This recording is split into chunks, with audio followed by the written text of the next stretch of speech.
Pues bien, buenas tardes. Queríamos seguir hablando respecto a lo que el otro día dejamos pendiente.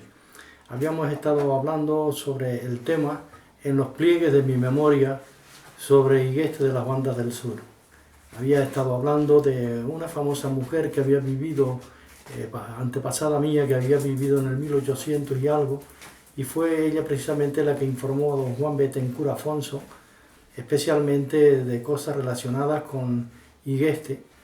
En este caso pues queremos seguir hablando un poquito más al respecto. Pues bien, como sabemos, Igueste pues tiene una profunda historia desde las épocas aborígenes de los siglos, ¿no? Quería seguir mencionando, aparte de lo que ya comentaba, que en los días del pueblo guanche tuvo que ver un suceso muy importante concretamente en lo que se llama el Valle Sagrado. Y esto tuvo que ver con dos cigoñes, que en este caso pues, un cigoñe era consejero del Mensei, lo que es como una especie de capitán o hombre de confianza que pertenecían a la realeza. Pero es curioso que estos dos hombres estaban enamorados de la misma mujer, posiblemente fuera una princesa. Claro, era un verdadero problema y por tal causa o razón ambos la amaban a tal grado de que esto despertó en ellos un gran odio, el uno hacia el otro. Tanto es así que era el odio tal que llegó el punto de que se fueron a las manos en una dura pelea o combate. Y claro, esto dentro de las normativas guanche estaba en gran manera penado. No se podían enfrentar dos hombres en lucha a menos que fueran autorizados por los consejeros, que en este caso eran los taboreros o los hombres como una especie de jueces que eran los que marcaban todo este tipo de pautas a seguir. Para poder combatir tenían que solicitarlo y esperar a que vinieran los Juegos Beñesmares. Los Juegos Beñesmares dentro de la cultura guanche eran una especie de olimpiadas que se celebraban de 4 en 4 meses. Y allí pues tenían que ver una serie de eventos deportivos y aparte de esto, si alguien tenía asuntos pendientes como por una discusión, pelear o irse a las manos, se les permitía también dentro de los Juegos Beñesmares pues que en este caso, pero tenían que solicitarlo con anterioridad. Pero el caso de estos hombres fue que al irse a las manos fueron descubiertos cuando estaban peleando en un lugar que se habían citado para verse a solas y fueron descubiertos. ¿Cuál fue? ¿Cuál fue? No la razón, sino la sinrazón de ellos, que aún sabiendo cuáles eran las pautas a seguir, se olvidaron de ello porque era tanto el odio, nuevamente repito, que no respetaron estas normas. Al ser descubiertos, pues tuvieron que comparecer ante los jueces, se reunió el taboror y entonces el taboror en sí pues lo que acordó fue lo siguiente, que tendrían que esperar a los próximos Juegos Beñesmares que se celebraban de 4 en 4 meses, repito, de 4 en 4 meses, y entonces combatir. Bueno, pues fueron desterrados ambos, tanto uno se llamaba Ajeja y el otro se llamaba Genifante. Por cierto que hasta el día de hoy esos dos topónimos perduran hasta el día de hoy. Entonces uno fue trasladado a Ajeja, a la huchón o cueva de Ajeja, que perdura hasta hoy, y que valgan verdades para identificar el lugar, aunque la mayoría de nosotros, los que conocemos los lugares del valle, pues sabemos que Ajeja está situada en la falda sur de la montaña de Aruama, al pie de la misma montaña de Aruama. Bueno, pues ahí había una huchón cueva, y aún existe, y donde uno fue trasladado, el caso de Ajeja fue trasladado ahí, uno de ellos, y el otro fue, en este caso, desterrado a Genifante, que es donde yo mencionaba el otro día que tuvo que ver la batalla entre taurinos y guimareros. Y este fue desterrado allí también con una huchón cueva, y allí no podían verse, por eso digo destierro, no podían verse, porque les separaba una serie de montañas, barrancos, montículos, etcétera, etcétera, hasta que llegara el día de que ellos pudieran batirse. Pues bien, Pues para no cansar, llegó el día en que los Juegos Peñas Mares se celebraban y ya fueron citados para que en este caso se presentaran para litigiar y pues resolver los asuntos que tenían pendientes.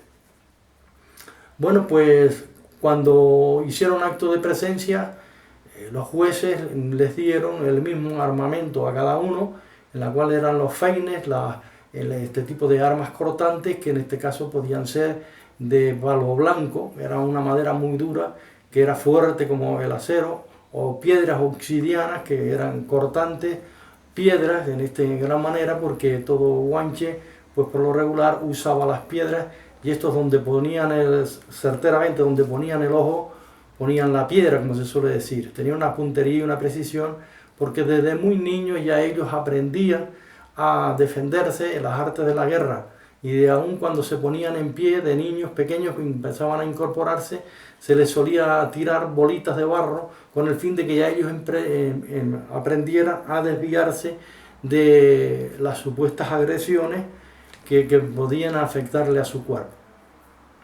Pues después de los jueces dar el visto bueno de que como repito, con las mismas condiciones, pues entraron en combate. Antes, por supuesto, tuvo que haber tocado el bucio, que era la corneta de órdenes, y también la corneta que daba atención y que en este caso era el preámbulo a los Juegos Peñas Mares. Pues bien, una vez tocado, pues entraron en combate. Tanto es así que la lucha se hizo muy dura, muy fuerte, muy cruel. Ambos empezaron a cortarse y a dedicar todo tipo de agilidades que en sí ellos que ya conservaban y que físicamente se habían preparado, porque eran muy jóvenes, y era pues la agilidad pues era muy sobresaliente en este aspecto, porque los guanches practicaban y hacían mucho ejercicio, mucho deporte. Pues después de ese duro y largo combate, ambos mutuamente se cortaron, en este caso pues la sangre, pues debido a los cortes, pues empezaban a desangrarse, y así sucesivamente. Algo curioso que dentro de ese combate, si alguien se quería dar por vencido, lo podía hacer, y no tenía nada de particular, era admitido por los jueces y por el público, de acuerdo a las normativas guanchinescas, podían desistir de ese combate, y no tenía nada de malo el que en este caso se dijera honradamente: entiendo que tú eres más valiente que yo. Pero ellos decidieron, no hicieron caso y continuaron hacia adelante en esa lucha encarnizada.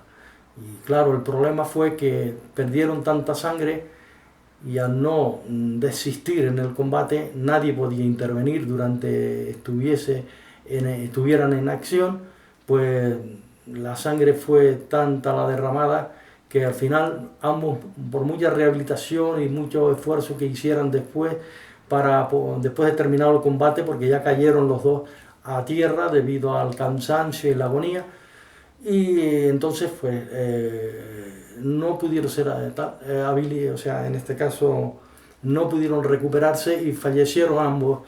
Ninguno de ellos al fallecer pudo desposar a aquella mujer que tanto amaban. Y esta es la verdadera historia que tiene que ver con Ajeja, uno en Ajeja y el otro en Infante.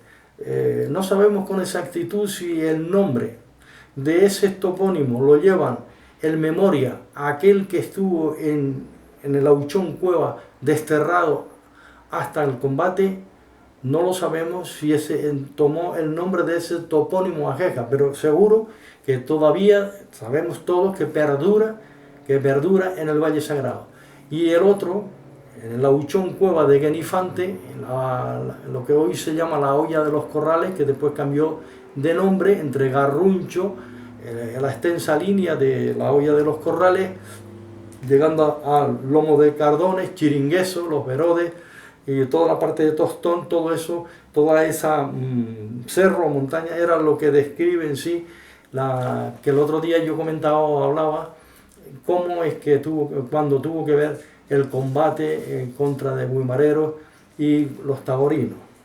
Pues bien, esto fue lo que sucedió en ese entonces en los días del pueblo Guanche. Eso está recogido en la historia y también en la leyenda. Sabemos que la leyenda parte del hecho.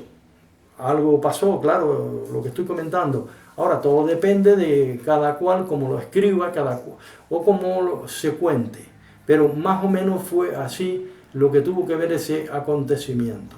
Porque repito, en las normativas guanches estaba prohibido una pelea o enfrentarse sin el consentimiento de los jueces y tenían que llegar los juegos Beñes Mares para cuando había asuntos pendientes, si alguien lo solicitaba, se les permitía desfogarse y en este caso la pelea hasta el final. Pues bien, hablando ahora sobre otro tema, porque el otro día como yo comentaba sobre Igueste, la importancia que tiene sobre lo relacionado con el pueblo aborigen. Sabemos que Igueste tenía 5 tagoros. Un tagoro en sí era donde se reunía el consejo, es como decir, se parlamentaba. Estaba relacionado cuando eran para considerar asuntos de suma importancia, que podían ser temas militares, temas sociales, temas administrativos, de toda índole. Porque es que hay que pensar que el pueblo guanche era una cultura aún superior a la que vino a conquistar. Era una cultura muy avanzada en aquellos tiempos, a nivel administrativo, religioso, cultural, político y militar. O sea, a pesar de que eran una monarquía, pero era como una especie de república en la cual todo el mundo trabajaba, nadie pasaba necesidades y se compartían todo lo que había. Pero eso sí, siempre supervisado por los menseyes, los allimenseyes y los hombres que llevaban responsabilidades dentro de esa cultura o estructura cultural. Cultural, dijéramos, dentro de esa estructura guanchinesca. Ahora bien, hablando sobre los auchones, sobre los tagoros, como dije antes, Igueste tenía esos 5 tagoros. Los podemos mencionar, uno estaba en Arepo, el otro estaba en Añaco, el otro estaba en donde todavía se sigue llamando el Tagoro, detrás de la planta de Unelco, donde está la fábrica Unelco, en su extensión toda esa tierra se le conoce como el Tagoro, el memoria al Tagoro. Y todas las propiedades que sean vendidas, compradas, etc., aún se le sigue llamando el Tagoro. Esto es en recuerdo a que hubo un Tagoro muy importante en esa zona, en su extensión. Pues bien, dije Añaco, Arepo y ese tercero que estaba detrás, donde está hoy situada la planta de Unelco. Pero había un cuarto tagoro, porque dije que eran 5, había un cuarto tagoro que estaba en Arigoña. Ese tagoro todavía hoy vive en personas donde ellos de niños recuerdan cuando iban a pastorear sus cabras de poder sentarse en las piedras, en la piedra central del tagoro, que es circular. Vamos a decir lo que era un tagoro era como era un lugar amurallado con en puerta de entrada y salida, y en este caso como de 1,5 metros, 1,50 aproximadamente, y después una piedra central con espaldar donde se reunía, para allí se sentaba el tagorero. Y luego el auchero, que de auchero viene de auchón, eran responsables de los auchones, y los auchones o los aucheros tenían que estar supervisados bajo el tagorero o el que presidía el tagoro. La piedra central era para el tagorero o el presidente, y después las demás que estaban apoyadas a la pared circular, pero dentro, con asiento y espaldar, ahí se sentaban los aucheros. Y tantos aucheros había, asientos, o tantos aucheros hubiese, pues había también de asientos. Y esos que mencioné, estos señores que mencioné, y hoy son mucho más mayores que yo, aún viven, algunos como mínimo viven 2 de ellos, creo que uno falleció del que me hacía el relato, que ellos se acuerdan de que cuando llegaban a ese lugar, ellos iban rápido a ver quién primero se podía sentar en el lugar donde se sentaba el presidente, que era la piedra central. Claro, era cosa de niños, ellos aún en su ignorancia, pero parece ser que esa piedra o ese asiento, mejor dicho, les apetecía estar ahí. Pues bien, después ese Tagoro, andando los tiempos, algún iluminado, pues hizo que fueran camiones por una pista que hay de tierra que va hacia donde estaba el Tagoro, vaciaran cantidad de camiones de escombros de tierra y sepultaron por completo el Tagoro, el famoso Tagoro de Arigoña, que seguro que si en algún día, con cuidado, toda esa tierra se pudiese quitar, cargar, en este caso desplazar, estaría debajo todos los restos de lo que fue ese famoso Tagoro de Arigoña. Pues claro, con esto del cuarto, el de Arigoña, ahora dije que había 5, pues el quinto se encontraba en las morras que llamamos las morras de Maja. Maja es de Magios. Sabemos también que hay un lugar en el Teide, en las partes altas, que también se llama Maja.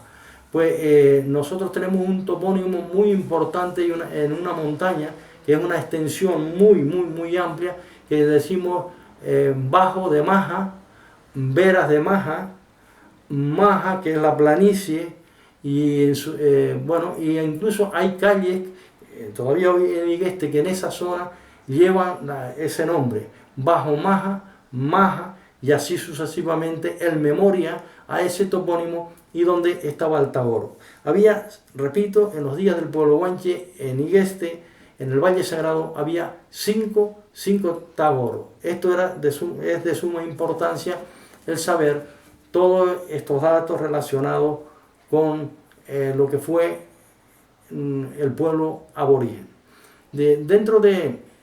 Puesto que Igueste tiene una cantidad enorme de cuevas, como en toda esa zona, frente a esos Tagoros, en las laderas, etc., hay muchos auchones, muchas cuevas. Las cuevas, por lo regular, era un conjunto vecinal donde vivían los guanches, y en este caso se podían considerar auchones, porque no es un auchón una sola cueva. Un auchón puede ser un conjunto de cuevas donde vivía un núcleo poblacional perteneciente, en este caso, o dependían de los Tagoros. Y por eso es que los aucheros o los responsables de esos auchones o ese conjunto de cuevas o de familias de núcleo poblacional, pues cuando se reunían, pues consideraban asuntos importantes relacionados con lo que necesitaba la población, tanto, repito, a nivel cultural, a nivel sanitario, a nivel religioso, en fin, en todos los aspectos, en todos los sentidos.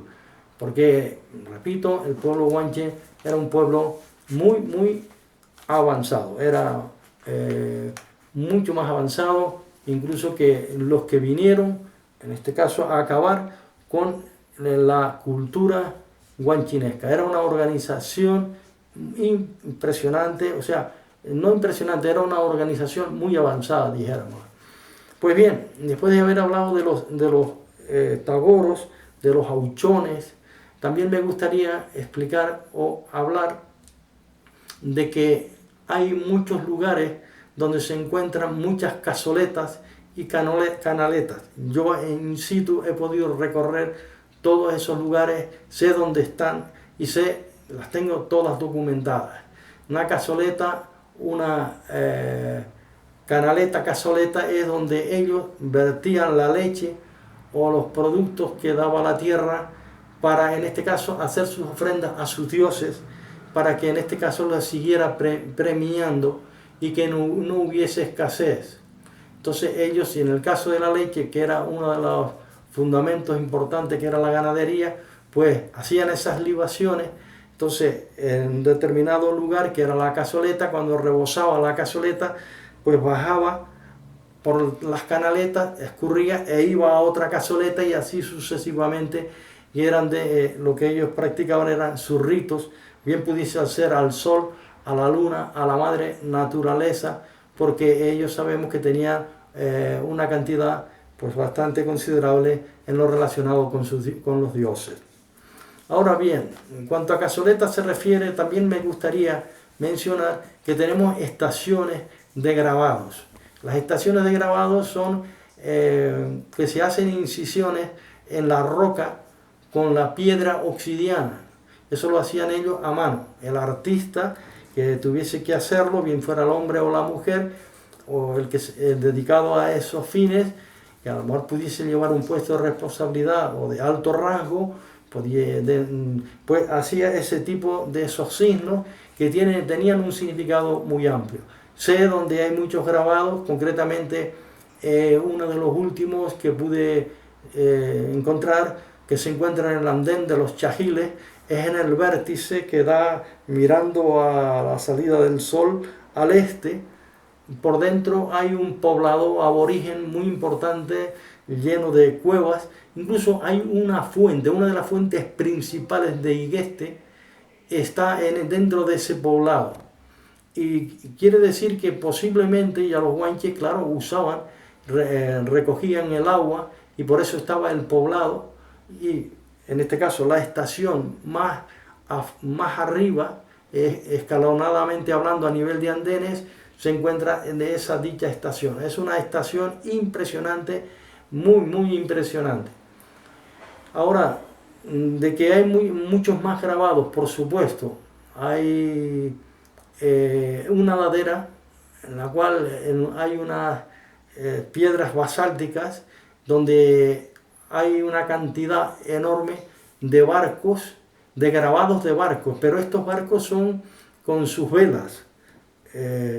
Y evidentemente que el artista o la artista que los pintó seguro que lo tenía que ir haciendo con la piedra obsidiana, haciendo incisiones y mirando al horizonte lo que probablemente ellos veían en el horizonte, que pudiesen ser barcos que podían venir, bien fuera de piratas, de corsarios, de mercenarios, o que iban en ruta pues a los diferentes lugares, como puede ser, pues ya sabemos que Canarias en sí es la plataforma hacia los diferentes continentes, guiados por la corriente, y quizás los barcos, bien que tuvieron obligatoriamente que pasar o no, o que venían a visitar para incluso recoger aguada, porque los guanches también se comenta que en los días del Imperio Cartaginés incluso hacían mucha comercialización, o sea, porque ellos recogían el tema de las cecinas, la carne salada de cabra, la manteca de ganado, los quesos duros, etc. Todo eso pues tiene que ver con la historia, ¿no?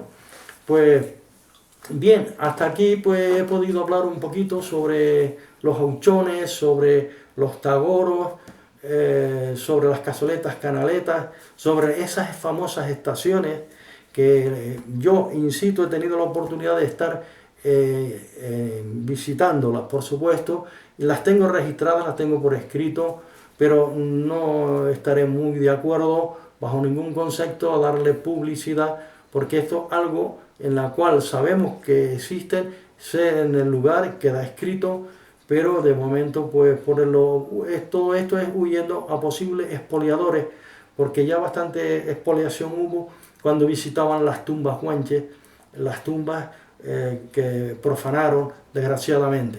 Pues nada, otro día seguiremos hablando un poquito más sobre el tema en los pliegues de mi memoria y sobre las bandas de Igueste del Sur. Otro día ya explicaré por qué Igueste de las bandas del sur, y así sucesivamente iré añadiendo pequeños retazos, dijéramos, de conversación o charla para poder seguir informando. Muchísimas gracias y buenas tardes.